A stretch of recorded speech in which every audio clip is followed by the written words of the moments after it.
እጅግ በጣም ያሳዝናል። ተማሪዋ ልትመረቅ አንድ ወር ሲቀራት ራሷን ማጥፋቷ ተሰምቷል። ጥያቄው አንድ ነው። ለምንድን ነው ራሷን ያጠፈችው? ሁለት ዋና ምክንያቶች ተሰምተዋል። አንድ ተማሪ 4 ዓመት ሙሉ ተምሮ ልመረቅ አንድ ወር ሲቀረው ለምንድን ነው ራሱን ሊያጠፋ የሚችለው? ይህ እጅግ በጣም አስደንጋጭ ቢሆንም ግን ተማሪ ሂንሴኔ ተፈሪ ይህንን አስደንጋጭ ተግባር ፈጽማ ራሷን አጥፍታለች። ጥያቄው አንድ ነው። ለምንድን ነው ራሷን ያጠፈችው? ሁለት ዋና ምክንያቶች ተሰምተዋል። እጅግ በጣም ያሳዝናል። ተማሪዋ ልትመረቅ አንድ ወር ሲቀራት ራሷን ማጥፋቷ ተሰምቷል። እህታችን ስሟ ሂንሴኔ ተፈሪ ትባላለች። በነቀምቴ ከተማ በኒው ጄኔሬሽን ኮሌጅ የነርሲንግ ተማሪ ነበረች።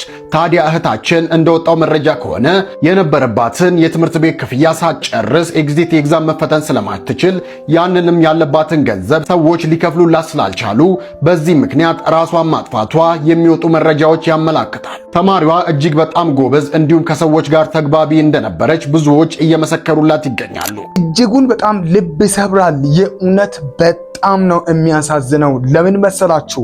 ይህ ራስን የማጥፋት ክስተት የተፈጠረው በአንዲት ተማሪ ላይ ነው። 4 ዓመት ሙሉ ለፍታ ከተማረች በኋላ አንድ ወር ልትመረቅ ሲቀራት የሞተችበት ምክንያት ለብዙዎችም አሳዛኝና እጅግ በጣም ዘግናኝ የሆነው ከዚህ አንጻር ነው። አስተውሉ፣ የለፈችበትን ጊዜ አስተውሉ፣ ስትጠብቅ የነበረችውን ተስፋ አስተውሉ።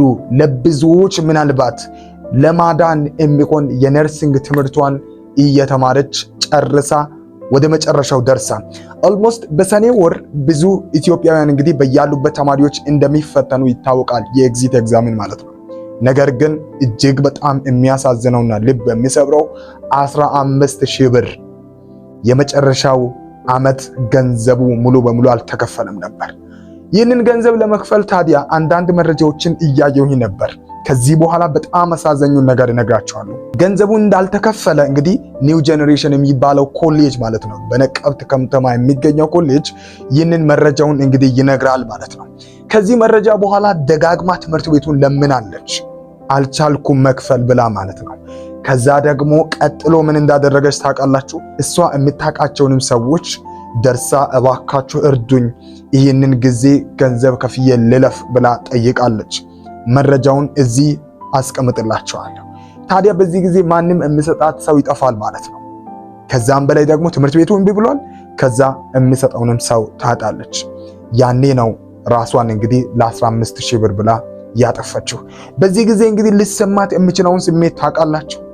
4 ዓመት ሙሉ ለፍታ ተምራ ታዲያ ከተማሪዎች ጋር እኩል አለመፈተኗ ብዙ ጭንቅን አምጥቶባት ነው ራሷን ያጠፈችው። ጋይስ በእውነት እኔ ስለ ትምህርት አውቃለሁ፣ ተምሬያለሁ። ክፍያን ማጣት የአንድ ቀን የክላስ ፈተናን እንኳን አትፈተንም ተብለን ውጭ ስንቆም እጅግ በጣም ነው የሚሰማን። በጣም ነው የሚያስጠላው፣ በጣም ነው የሚከብደው። ታዲያስ አንዳንድ ሰዎች እንዲህ ይሉ ስሉ አይቻለሁኝ፣ አንብቤያለሁኝ። ቀኑ እኮ ግን ያልፍ ነበር ብለዋል። አዎ እውነት ነው፣ ያልፍ ነበር። እጅግ በጣም የሚያሳዝነው ራሷን እንድታጠፋ ግን አንደኛ ኮሌጁ ምን አለበት ይሄንን ገንዘቧን እኮ መች መውሰድ እንደሚችል ታውቃላችሁ? ኤግዚት ኤግዛም ውጤቷ መጥቶ ከዛ በኋላ ውጤቷን ባለመስጠት ከልክሎ ገንዘቡን መውሰድ ይችል ነበር። ግን በተደጋጋሚ ብትጠይቅም ኮሌጁ አልሰማትም። ከዛ ደግሞ ይረዱኛል ብላ የጠየቀቻቸው ሰዎች በፍጹም ሊረዷትና ገንዘቡን ልትሰጧት ፍቃደኛ አልነበሩም። ታዲያ ለፍታ በዚህ ሰዓት ምንም የመጣላት አይመጣም። ባይዘወይ በጣም ነው የሚከብደው። አሁን በዚህ ቪዲዮ ስለዚች ልጅ ብቻ ላወራ አይደለም። ከሰሞኑን እየተፈጠሩ ያሉ ነገሮች ከተቋም ጋር ተያይዞ ብዙዎች ራሳቸውን እንዲያጠፉ ምክንያት እየሆነ ነው።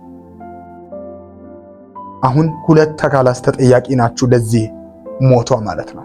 አንደኛ ኒው ጄኔሬሽን የተባልክ የኮሌጁ ባለቤትና የሚመለከታችሁ አካላት የለመነቻችሁ ያልሰማችሁ እናንተም ይኸው ቻሉ፣ ራሷን አጥፍታለች።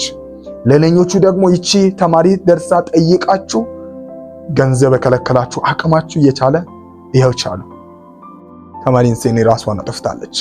በእውነት ይህንን ስሜት ለእናንተ እየገለጽኩ ባለው ልክ አይደለም ለኔ የምሰማኝ። እጅግ በጣም ከባድ የሆነ ነገር ይቺ ተማሪ በስንት ነገር ትፈተን እንደነበረ ነገ ተምራ መግቢያን መፈለግ አንዱ ጭንቅ ነው።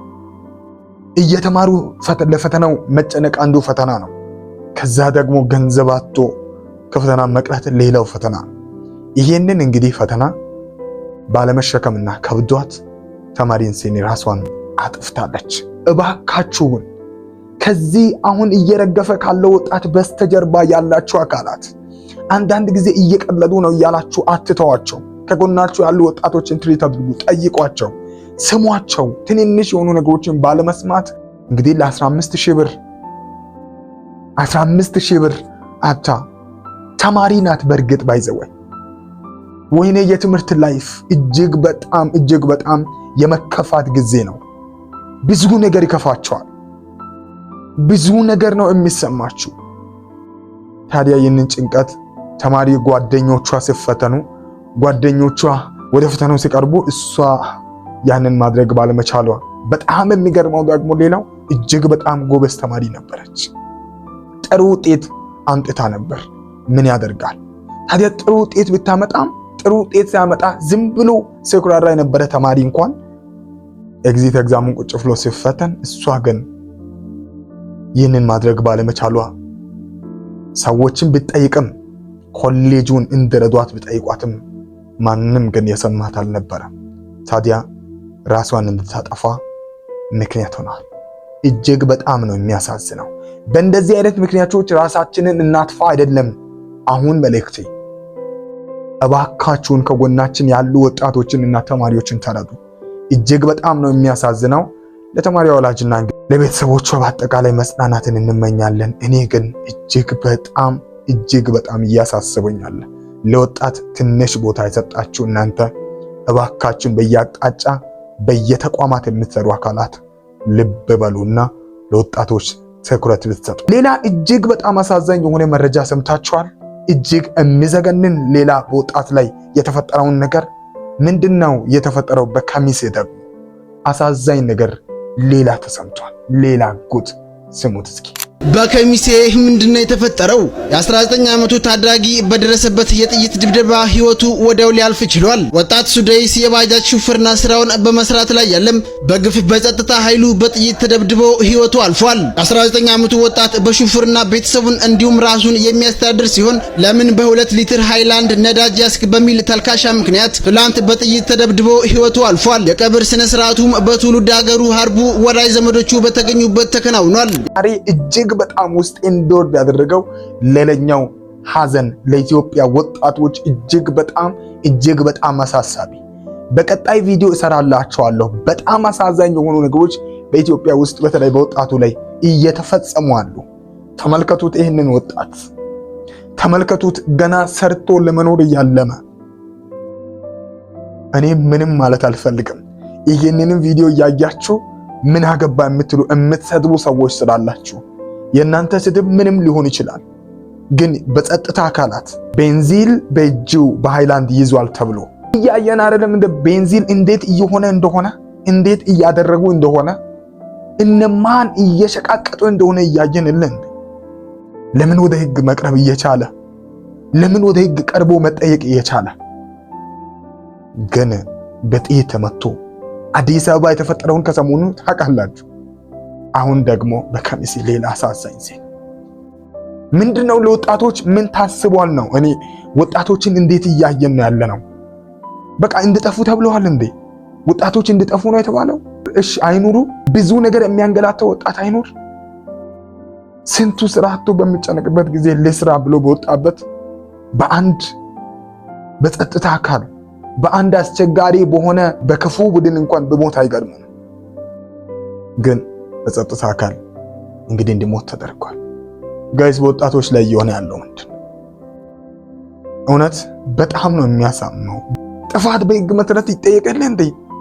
እንኳን ይህንን ያደረገ በሌሎች ዓለማት እናቀል እንዴ? ወደ ፍርድ ቀርቦ እኮ ምንም ሊሆን ሊሰጠው ይችላል፣ የሞት ፍርድም ቢሆን። ግን እየሰራ ባለበት የተኮተኮሰው ኦልሬዲ ወጣት እየሞተ ነው። ለዚህ ነው ያልኳችሁ፣ እባካችሁ ለወጣቶች ኬር እናድርግ። እኔም ወጣት ነኝ። በቃ በስህተት በምናደርገው ሁላችንም ሞተን ልናልቅ ይሁን ወይ? በጣም ነው የሚያሳዝነው። ሰርቶ ለመኖር ተምሮ ነገን ለመቀየር የሚያስብ ወጣት መንገድ አጥቶ ራሱን ሲያጠፋ፣ እንዲሁ ደግሞ በጸጥታ አካላት ሲሞት ሲገደል ልብን ይሰብራል። እጅግ በጣም ያሳዝናል። አላውቅም። ለማንኛውም አሁንም ለሟች ቤተሰብ ለወዳጅ ዘመዶቹ መጽናናትን ይስጥ።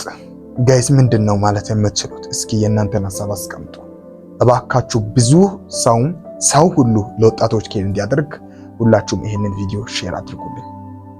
ሰላም